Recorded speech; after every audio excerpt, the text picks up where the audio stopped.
আমি খুব লম্বা কথা বলতে চাই। একটি কথা হচ্ছে, দ্বিতীয় স্বাধীনতায় যারা শহীদ হয়েছে, দেখেন শহীদ হয়েছে কি হয় না এটার মালিকানা কিন্তু আমাদের না। শহীদ হওয়ার মালিকানা একমাত্র কার? আল্লাহ। আমরা আল্লাহর কাছে দোয়া করতে পারি। এবং একটা হাদিস আছে, যারা জালেমের বিরুদ্ধে সংগ্রাম করে, জালেমের বিরুদ্ধে যারা জিহাদ করে, আল্লাহ তাআলা, আল্লাহ রাসূল সাল্লাল্লাহু আলাইহি ওয়াসাল্লাম তাদেরকে শহীদ হিসেবে আখ্যায়িত করেছেন। সেই দিক থেকে যারা শাহাদত বরণ করেছেন, আল্লাহ তাআলা যেন তাদের শহীদদের শাহাদতকে বরণ করেন। আবারও আমরা দোয়া করছি আজকের এই সেমিনার থেকে, আল্লাহ তাআলা যেন তাদেরকে দোয়া কবুল করেন। আল্লাহুম্মা আমিন। দ্বিতীয় যে কথাটা বলতে চাই সেটি হলো, দ্বিতীয় স্বাধীনতা, প্রথম স্বাধীনতা, আমরা দুটা কথা জানি। আমি মনে করি আর একটি স্বাধীনতা দরকার আছে। RICL TMX, যুগের পর যুগ স্থাপনা থাকে মজবুত। স্বাধীনতা হলো মানুষ মানুষের গোলামি করলে সে কোনোদিন স্বাধীন হতে পারে না। সে গোলামের গোলাম হয়ে বাঁচতে পারে, স্বাধীন হয়ে বাঁচতে পারে না।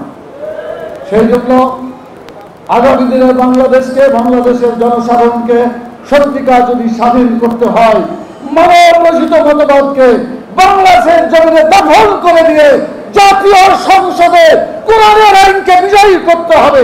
তাহলে সত্যিকার স্বাধীনতার মধ্যে বাংলাদেশের 18 কোটি মানুষের মুক্তি আসবে, কল্যাণ আসবে।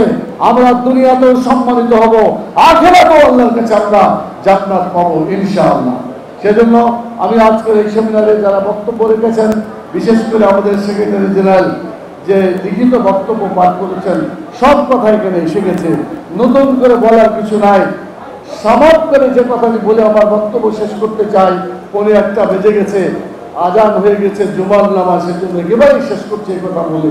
সেটা হলো, এই দেশটাকে যদি সত্যিকার কল্যাণকর রাষ্ট্রে পরিণত করতে হয়, মানবিক বাংলাদেশ যদি করতে হয়, মানুষের জন্য যে বিধান আল্লাহ দিয়েছেন সেই আল কোরআনের বিধানকে এই বাংলাদেশে চালু করতে হবে।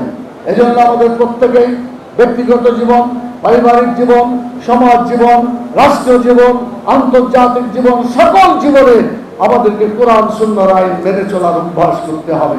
আমি আপনাদেরকে আবেদন করবো যে আসুন, জীবন বেশি দিনের জন্য নয়, যে কোনো সময় আল্লাহর কাছে চলে যেতে হতে পারে। এজন্য আল্লাহর বিধানকে ব্যক্তি, পরিবার, সমাজ, রাষ্ট্র, জাতীয় আন্তর্জাতিক পর্যায়ে বাস্তবায়ন করার জন্য আমরা এখন মজবুত ভাবে এগিয়ে যাই। আমি কি আশা করতে পারি জুলাইয়ের শহীদ যারা জীবন দিয়েছেন সেইভাবে প্রয়োজন হলে আমাদেরকে জীবন দিতে হবে? আপনার কি রাজি আছেন শহীদ হওয়ার জন্য? যদি আগামী দিনে শহীদ আমরা হতে পারি, দিনের জন্য কুরবানি পেশ করতে পারি, বাংলাদেশ হবে সত্যিকার আল্লাহ তাআলার জমিনে আল্লাহর আইনকে বিজয়ী করার একটি বাংলাদেশ।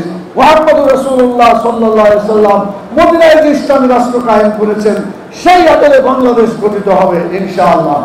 আমি শহীদ পরিবারদের বলবো, আপনার শহীদের পিতা, কেউ শহীদের মাতা, আত্মীয় স্বজন, মনে রাখবেন এই শহীদের জন্য আপনি গৌরবান্বিত। সেই আদর্শকে লালন করে পালন করে আমাদের সকলকে এগিয়ে যেতে হবে।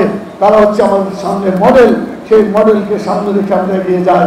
আর বাংলাদেশ জামাত ইসলামী বাংলা ভাষায় 12 খণ্ড এবং আরবি ভাষায় 12 খণ্ড, ইংরেজি ভাষায় 12 খণ্ড শহীদদের যে বিবরণী দিয়েছে, যে স্মারক তৈরি করেছে, এটা আমাদের জন্য একটা ইতিহাস হয়ে থাকবে।